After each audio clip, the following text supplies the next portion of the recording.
La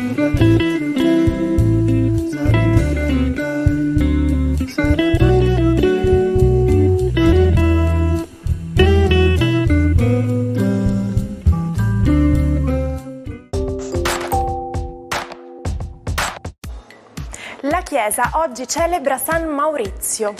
Maurizio è un nome che viene dal latino e significa Moro, ossia della Mauritania.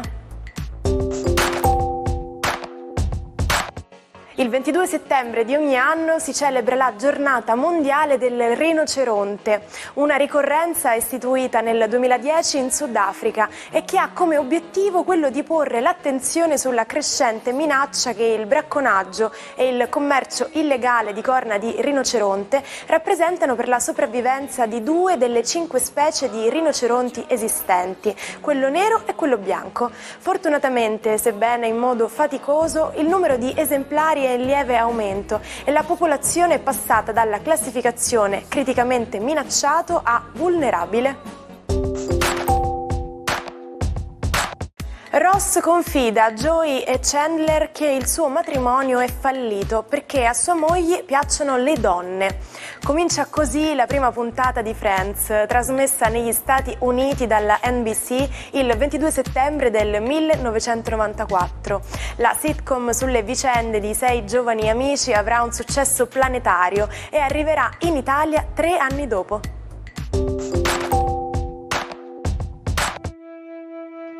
Buongiorno e buon inizio settimana ai 12. Oggi per l'ultimo giorno il Sole è ancora in Vergine ma congiunto alla Luna che lo invita piano piano a seguirlo in Bilancia. Cosa ci riserva questo passaggio zodiacale? Scopriamolo insieme a Ariete. Sta per iniziare un'opposizione niente male, ma ancora per oggi Saturno e Nettuno, i vostri ospiti planetari, anche se Saturno ha fatto un passo indietro in Pesci, se la vedono un po' con un Sole e una Luna che decidono di mettere le cose in chiaro, quindi attenti che Ariete, qualcuno oggi potrebbe chiedervi conto e ragione. Toro. Oggi ultimo giorno di trigono con il Sole, ma si preparano degli eventi molto importanti per voi perché non vi sarà chiesto più di correre e soprattutto vi abbandonerà lo stress. È iniziato già un progetto nuovo lavorativo che vi vede molto a vostro agio. Gemelli, continua la vostra iperattività. E la buona notizia è che la Luna e il Sole cominciano già a stabilire un legame di trigono con Urano che ospitate nei vostri gradi, quindi aspettatevi di concretizzare delle cose molto importanti e che soprattutto segneranno una svolta nel vostro cammino.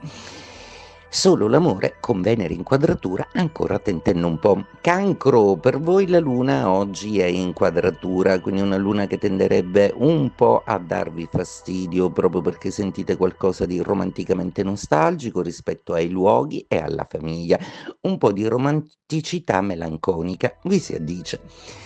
Leone, la vostra giornata oggi promette bene proprio perché il Sole e la Luna vi fanno tante promesse comunicative e soprattutto una risposta che non tarderà ad arrivare e che vi sorprenderà moltissimo, quindi cercate di curare bene le pubbliche relazioni perché da questo momento in poi sarete di nuovo il re dello zodiaco. Vergine, la Venere che ospitate ancora non riesce proprio a fare pace con Urano. Quindi ancora non riuscite a decidere con una netta serenità. Poco male però perché un bel sestile con Marte la rendono comunque passionale, dinamica e attiva, quindi godetevi questa parte, soprattutto l'ultimo giorno della presenza del Sole nei vostri gradi. Bilancia, la Luna è già entrata nei vostri gradi, avete già ospite Mercurio, sta per arrivare il Sole, preparatevi perché finalmente è il momento della svolta e di superare una certa difficoltà in maniera brillante come sempre. Scorpione, per voi è importantissimo questo arrivo di Marte che sulla soglia del vostro segno zodiacale fa già sentire la sua presenza, mentre il Sole illumina la vostra 12ª casa assieme a Luna e a Mercurio. È un momento molto forte per voi perché state di nuovo partorendo voi stessi e maturando la realtà di un nuovo amore. Sagittario, per voi oggi, a parte il fastidio di Venere, ci sono tanti pianeti che vi promettono un po' di cose, ovvero i dialoghi nuovi di Mercurio, l'amicalità della Luna in Bilancia e soprattutto la forza di un Sole che presto vi darà nuove idee e nuovi progetti. Capricorno, per voi il cielo è abbastanza sereno e disteso. Ancora oggi il Sole e la Luna sono comunque benevoli nei vostri confronti. Venere è dalla vostra parte. Tutta una serie di veloci cambiamenti che accadono intorno a voi non vi disturbano. Ancora dovete osservare bene alcune dinamiche per convincervi se fare parte di una società o no. Acquario, per voi la vostra giornata promette molto bene. Mercurio, Luna e Sole tutti dalla vostra parte e tutti protesi e protesi a incoraggiare quel Plutone creativo che trova sempre più spazio nei vostri gradi per esprimersi. Oggi geniali, ma anche assolutamente affascinanti e dediti insolitamente alle passioni. Pesci, oggi è l'ultimo giorno del Sole in opposizione, rimane Venere ancora a darvi tedio, ma per poco. Piuttosto Saturno nei vostri gradi si interroga se continuare una collaborazione lavorativa o meno. Oggi al lavoro sarà una giornata decisiva per decidere cosa fare delle vostre relazioni lavorative.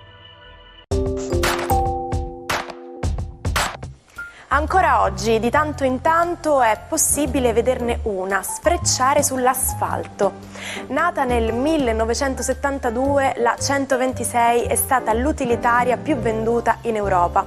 Concepita dalla Fiat per sostituire la 500, è uscita definitivamente di scena il 22 settembre del 2000, quando la casa torinese ha interrotto la produzione. Ci sono tipi che sembrano proprio non avere tutte le rotelle a posto, totalmente fuori di testa. L'espressione inglese per indicare questa tipologia di persone è off one's rocker e sta ad indicare proprio chi non ragiona bene, insomma un vero e proprio matto. Bello e dannato come i protagonisti dei suoi romanzi. Non ha ancora 30 anni, Francis Scott Fitzgerald, ma già può vantare fama, successo e soldi. Lui, insieme alla moglie Zelda, vuole vivere a pieno ritmo i ruggenti anni 20 e inizia a sperperare denaro in sontuose feste e in spese futili. Nel 1925 pubblica Il Grande Gatsby, il libro che più di tutti restituisce l'anima di quegli anni e che gli darà successo, rappresentando però l'inizio della fine. Dopo il terribile 1929 anche il suo matrimonio entrerà in crisi e il suo nuovo romanzo Tenera è la notte si rivelerà un fiasco. Fitzgerald affoga le pene nell'alcol per scoprire poco dopo che Zelda soffre di schizofrenia. Fitzgerald morirà nel 1940 prima di riuscire a terminare Gli ultimi fuochi, romanzo che, pubblicato postumo, gli ridarà la gloria. Ci salutiamo con la frase del giorno. Alcuni dicono che la pioggia è brutta, ma non sanno che permette di girare a testa alta con il viso coperto dalle lacrime. E non importa se piove o se c'è il sole, io vi auguro comunque una giornata piena di sorrisi da scambiare con i passanti, i colleghi o con quel vicino di casa che non vi saluta mai. Vi aspetto sempre qui anche domani. Buona giornata dalla vostra Martina.